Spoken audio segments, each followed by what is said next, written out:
Hello everyone! Alors aujourd'hui je fais une petite vidéo pour faire une correction du travail que vous m'avez envoyé hier, donc sur la nouvelle policière. Pour ceux qui l'ont toujours pas envoyé et qui veulent l'envoyer, vous pouvez, vous inquiétez pas, j'accepte tous les devoirs même rendus en retard, donc n'hésitez pas à le faire et comme ça vous aurez un petit peu plus d'informations pour améliorer votre travail. Pour ceux qui l'ont déjà fait et rendu, vous pouvez voir votre note sur Pronote et du coup regarder cette vidéo pour savoir un peu où vous avez perdu des points si vous n'êtes pas trop sûr. Si vous voulez améliorer votre travail, vous pouvez avec cette vidéo et donc reprendre votre travail et me le renvoyer et du coup je rajouterai des points si vous avez amélioré votre travail. Alors dans un premier temps on va regarder les critères. Euh, je pense que certains ne les ont pas bien regardés, d'accord? Donc regardez-les bien maintenant. Quand on vous demande de présenter la victime, il y a 4 points. 4 points, c'est beaucoup sur 20, donc il faut dire beaucoup de choses. Il fallait le nom de la victime, l'âge de la victime, mais aussi le métier de la victime, la situation familiale de la victime, que j'ai pas toujours retrouvé. Il ne faut pas oublier de mettre l'heure du crime. En général, la date, je l'avais, l'heure un petit peu moins. Le lieu du crime et l'arme du crime, ça posait pas problème en général. Ensuite, décrire les indices trouvés sur la scène de crime et en déduire un suspect principal. Alors il fallait qu'il y ait un lien entre l'indice trouvé et le suspect que vous interrogez. D'accord? Donc il fallait que je comprenne pourquoi on a interrogé cette personne-là. Quel indice nous a fait nous dire que cette personne était suspecte. Et écrire le dialogue entre le détective et le suspect principal, donc 4 points. Donc là, il fallait qu'il y ait au moins les 3 questions du cours. Si vous avez mis des questions que vous avez inventées, c'est très bien. En général, j'ai rajouté un petit point, mais plutôt dans la prise de risque, d'accord? Donc pour le dialogue entre le détective et le suspect principal, pour les 4 points, il fallait simplement respecter la conversation qu'on avait vue ensemble dans le cours. Écrire au prétérit, temps du passé, et au prétérit be plus ing. Alors le prétérit, je l'ai retrouvé, mais parfois, votre récit, il est quasiment en totalité au présent, alors qu'il devrait être au passé. D'accord? Donc ça, il fallait faire attention. Et prétérit be plus ing, il fallait l'utiliser quand vous interrogez votre suspect pour dire ce qu'il était en train de faire au moment du crime. Et ça, pareil, je ne l'ai pas beaucoup retrouvé. Ensuite, utilisez la tournure passive, donc le passif, 3 points, donc au moins 3 fois et de manière correcte. S'il y avait une erreur dans vos passifs, vous perdez des points là-dessus. Pour la prise de risque, j'ai pris en compte la longueur, ceux qui ont terminé l'histoire, ceux qui ont fait plus qu'un interrogatoire, plus qu'un suspect, et l'originalité de l'histoire. Donc si vous avez fait des petites choses en plus, des lettres, des rapports de police, j'ai mis un petit peu de points. Mais si vous avez fait que la description de la victime et du meurtre et ensuite l'interrogatoire, vous n'avez pas eu de points dans la prise de risque. Alors, dans un premier temps, on va voir les erreurs qui ont été faites par rapport aux auxiliaires be, qui veut dire être, et have, qui veut dire avoir. Je vous rappelle que pour donner son âge, on utilise toujours l'auxiliaire be. Donc on ne peut pas dire she has 32 years old. On dit toujours I am, she is 32 years old. Ici, on fait un récit au passé, une histoire au passé, donc on aurait dû mettre she was 32 years old. Parce que la personne est morte en plus, donc elle n'existe plus, donc quand quelqu'un est mort, on parle de lui au passé. Ensuite, they are two children. Ça ne veut rien dire. D'accord? Dans le contexte où vous l'avez dit, il faut dire they have two children. D'accord? Ils ont 2 enfants. Where is you? Donc ça me choque à l'oreille. Il faut bien conjuguer l'auxiliaire be. Where are you? Je vous rappelle que be c'est I am, you are, he, she, it is, we are, you are, they are. Donc ça, il faut le connaître, absolument. The victim are Mr. Oliver Green, pareil, ça choque. The victim c'est singulier, donc c'est the victim is Mr. Oliver Green. He is poisoned, là on a un problème de temps, c'est he was poisoned. Donc il faut bien mettre l'auxiliaire be au passé. Pareil pour I am very close, I was very close. What is the names of your best friends? Là il y a un problème. Soit il faut mettre best friend au singulier, on peut utiliser is, soit il y a plusieurs best friends et dans ce cas-là on met are. Ensuite, she has a boyfriend who was a doctor. Donc là, on a mis du présent et du passé dans la même phrase, mais c'est pas logique du tout. Quand on dit she had a boyfriend, on parle de la victime. Donc la victime qui est morte, donc elle n'a plus de petit ami, donc c'est au passé. She had a boyfriend. Par contre, le boyfriend, il est toujours docteur. Donc là, on peut mettre du présent. Who is a doctor. Ça pose pas de problème. Alors, les autres erreurs de temps. J'ai eu une phrase qui était I don't can help you. D'accord? Pour mettre can à la forme négative, on ne dit pas I don't can. On met simplement la négation sur can. I can't help you. Ensuite, the fingerprints matches the best friend. Alors là, il y a plusieurs problèmes. Déjà, c'est au présent alors que ça devrait être au passé. Et même si c'était au présent, fingerprints est au pluriel, donc on aurait match et pas matches avec le ES de la troisième personne. Faites bien attention à vos conjugaisons. He don't have any children. Plusieurs problèmes. Déjà, on devrait être au passé. He didn't have any children.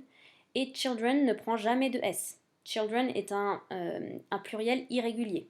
Le singulier de children, c'est a child. Donc on dit a child, mais two children. Donc jamais de S à children. Ensuite, la phrase He was mysteriously disappeared. Ça fonctionne pas. Was disappeared, ça voudrait dire qu'on est sur un passif. D'accord? Donc il s'est fait disparaître. Non, c'est pas ce qu'on veut dire ici. On veut dire qu'il a disparu. Donc si il a disparu, c'est disparaître au passé, donc au prétérit. He mysteriously disappeared. Sans auxiliaire, sans rien. Juste le verbe conjugué au passé. He was dead on Tuesday, March 6. Ça fonctionne pas non plus.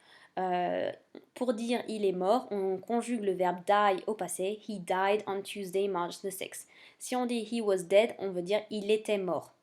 D'accord? Donc ça ne fonctionne pas. When are you returned at home? Donc là, on a un problème au niveau de la structure de la question et du vocabulaire utilisé. Pour faire une question au passé, on utilise l'auxiliaire did. Donc when did you? D'accord? Pour déjà la formulation de la question. Et return, c'est un verbe qui existe en anglais, qui veut dire rentrer, oui. Mais il n'est pas très utilisé. Donc pour dire rentrer, on dit plutôt go back. Donc moi je dirais when did you go back home? Thomas, had he brothers and sisters? Pareil, là on a un problème de structure de la question. Pour faire une question en anglais, je le répète, il faut l'auxiliaire did. Donc did he have brothers and sisters? C'est comme ça qu'on pose la question. Là, c'est trop calqué sur le français. Les deux questions que vous avez vues, elles sont calquées sur le français, ça ne fonctionne pas. On ne peut pas faire mot à mot du français vers l'anglais. Il faut réfléchir sur la structure de la phrase et de la question en anglais. Ensuite, did you found clues? Alors, le problème ici, c'est found. On a donc l'élève a conjugué find au passé, alors que dans une question, l'auxiliaire did porte le passé. D'accord? Donc, on peut y avoir qu'une seule chose qui porte la marque du passé. Donc, pour une question, c'est did you find clues? Donc find doit être à la base verbale, comme dans la question précédente. Did he have brothers and sisters? On a toujours la base verbale du verbe.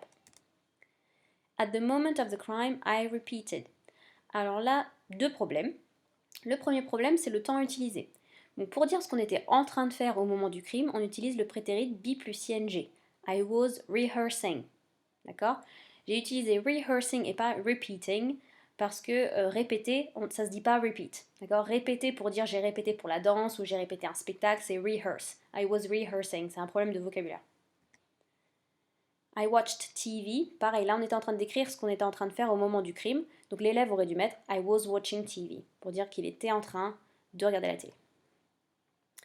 Yes, I would question him. Donc là, l'élève a utilisé would alors qu'il aurait dû utiliser will. Il faut faire attention entre ces deux modaux. Would permet de conjuguer au conditionnel alors que will permet de conjuguer au futur. Là, le policier veut dire je l'interrogerai au futur et pas au conditionnel. Donc c'est I will question him. Ensuite, on regarde ensemble les erreurs qui sont sur le passif ou la tournure passive. Donc, a rope and a footprint was found. C'est faux parce que a rope and a footprint, c'est deux choses, donc au pluriel, donc on doit mettre were found. Ensuite, we were founded footprints. Alors là, on a un problème. Déjà, on utilise le passif alors qu'on ne devrait pas l'utiliser. C'est nous avons trouvé des empreintes. Donc, avons trouvé, c'est du passé. Donc, on devrait juste mettre find, qui est le verbe à l'infinitif, au passé. Found. We found footprints. Okay? Si on veut utiliser le passif, dans ce cas-là, on devrait mettre footprints were found. Mais dans ce cas-là, on oublie le sujet we. D'accord? On ne sait pas qui a trouvé les empreintes. Your husband's body was founded. Pareil, là on a un ED, rajouter un participe passé irrégulier, c'est très bizarre. Donc il faut enlever ce ED. The victim was shot. Pareil, problème de participe passé. Le participe passé de shoot, c'est shot. Donc the victim was shot. The investigators were found muddy footprints. Ça ne fonctionne pas, d'accord? Soit on dit they found muddy footprints, pour dire les enquêteurs ont trouvé des empreintes boueuses, ou alors muddy footprints were found, et dans ce cas-là, on oublie le sujet qui était les inspecteurs. Ensuite, pour les problèmes de structure, on a le premier cas que j'ai pu lire, after to have search. ça se dit pas trop, d'accord? C'est pas une structure qui est utilisée en anglais, on dit plutôt after searching, et ensuite on continue la phrase. Ensuite, as you should be aware, je dirais plutôt as you probably know, d'accord? Pour dire comme vous le savez probablement.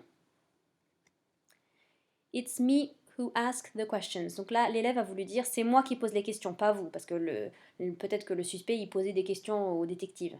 Alors en anglais, on dit pas it's me, on dit pas c'est moi qui pose les questions, on dit I ask the questions, mais on va insister sur le I quand on va prononcer. Vu que c'est un dialogue, c'est des gens qui sont en train de parler, donc ils vont dire I ask the questions. Thank you to have answered, on dirait plutôt thank you for answering. I was husband to Amy Jones, c'est pas une structure qui est utilisée en anglais. En anglais, on utilise plutôt I was Amy Jones' husband. On utilise l'apostrophe S pour dire le mari de Amy Jones. Et vous savez que du coup, les termes sont inversés. He was actor. Alors je sais qu'en français, on dit il est acteur, sans forcément qu'il y ait un article. Mais en anglais, c'est pas possible. On est obligé de dire he was an actor, he was a fireman, he was a psychologist. D'accord? On utilise toujours l'article devant un métier. Ensuite, I heard screaming Alex. Là, le problème, c'est l'ordre des mots dans la phrase. On ne dit pas I heard screaming Alex, on dit I heard Alex screaming. Donc d'abord la personne et ensuite l'action. Ensuite, j'ai pu lire in the crime scene, alors que vous savez que dans le cahier, on a toujours mis on the crime scene, sur la scène de crime et pas dans la scène de crime. A t-shirt red. Alors là, c'est un problème d'ordre des mots. Vous savez, normalement, on a déjà vu que l'adjectif et les couleurs notamment viennent toujours avant le nom. Donc en français on dit un t-shirt rouge, mais en anglais on dit un rouge t-shirt, a red t-shirt. C'est l'inverse. She loved so much James. Pareil, l'ordre des mots n'est pas bon, on dira plutôt she loved James so much. They were in a relationship since 1 year. Donc là la personne a voulu dire qu'ils étaient en couple depuis 1 an. Donc depuis effectivement ça se dit since, mais ça peut aussi se dire for. Donc il y a 2 cas. Soit on parle d'une durée, c'est le cas ici, une durée d'1 an. Et donc dans ce cas-là, on utilise for pour exprimer une durée. Ou alors on utilise since pour parler du point de départ. D'accord? Donc since the 2nd of January, par exemple, si on dit une date. Ensuite, at the crime scene, on ne dit pas at the scene crime. D'accord? D'ailleurs, je ne l'ai pas dit. Ça me paraissait trop bizarre de dire at the scene crime. Ensuite, en ce qui concerne le vocabulaire et l'orthographe. Alors, on ne dit pas the arm of the crime, on dit the weapon. A single woman without history. Donc là, l'élève a voulu dire une femme sans histoire. En anglais, ça se dit pas. Une femme sans histoire, on dirait an ordinary single woman. Pour dire her aggressor, le mot aggressor existe, mais moi je dirais plutôt her attacker. Pour dire vous aussi, j'ai pu lire you too, donc to écrit T-O, alors que normalement il y a 2 O pour dire aussi. You too avec 2 O. To keep my children, pour dire donc pour garder mes enfants. Moi je dirais plutôt to look after my children, s'occuper de mes enfants. Your fingerprints were found. Donc là c'est un problème d'orthographe. L'élève a écrit were avec un H, alors que were, le passé de be, ne s'écrit pas du tout avec un H. I'm sorry for your loss. Alors attention, l'expression c'est I'm sorry for your loss. Loss c'est votre perte, alors que lost c'est le participe passé ou le prétérit de lose qui veut dire donc perdre au passé ou alors perdu. At the time of his death, donc là le problème c'est l'orthographe. Is est écrit comme le verbe être alors qu'il devrait être écrit avec un H pour dire sa mort. We didn't get along, donc along ne s'écrit pas avec 2 L, il s'écrit avec un seul L. Je pense que c'est aussi une erreur d'inattention. You're welcome. Faites attention à cette expression. Je comprends que pour vous, vous ne savez pas comment l'écrire parce que vous l'entendez souvent à l'oral, mais vous ne savez pas comment l'écrire. En fait, c'est you are welcome, donc avec le verbe be, are, au milieu. Donc you are welcome, ou alors la contraction you're welcome.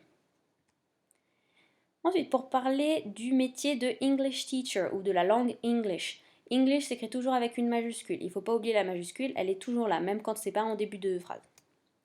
Pareil pour December, okay, pour tous les mois de l'année ou pour tous les jours de la semaine aussi, il faut toujours une majuscule. Ensuite, pour dire Mr. Duncan Frost. Attention, M. c'est la version française de monsieur. Pour dire Mr, c'est MR. Donc, Return, moi je dirais plutôt go back ou come back, j'en ai parlé tout à l'heure, donc c'est du vocabulaire. Return existe, mais il n'est pas très utilisé. Pour dire un corps, c'est a corpse, donc si vous oubliez le E, ben, c'est une erreur d'orthographe.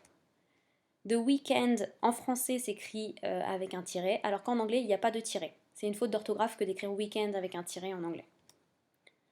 Ensuite, a student in high school, attention, à high school qui veut dire lycée, il n'y a pas de T.